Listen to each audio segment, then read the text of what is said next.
Rukia maidari wangu, kwa nini siku zote nakutafuta mpenzi wangu? Nisamee mpenzi wangu, nisamee mke wangu. Nikusamee, umekosea nini? Ndio maana nikakupigia Rukia ili tuyamalize. Rukia mke wangu, kila mwanadamu Rukia na mapungufu yake, na mimi nina mapungufu yangu, ndio hayo. Nisamee mke wangu. Rukia, nimekutafuta nyumbani kwenu haupo.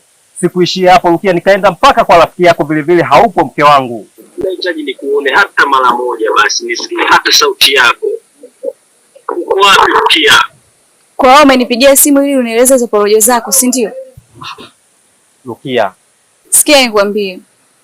Kwanza mimi huku nilipo nimeshampata ambaye ananipenda, ambaye sio msaliti kama wewe. Rukia, hapana. Rukia, usiseme hivyo Rukia.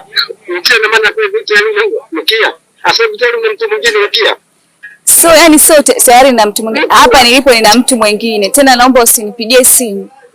Maana yake huko nilipo nina amani, sikuwazi, sikufikiri na wala sina mawazo na wewe tena. Rukia, mbona mapema sana?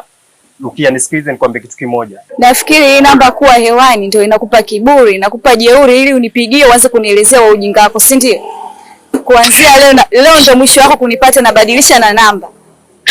Rukia, tafadhali usifanye hivyo.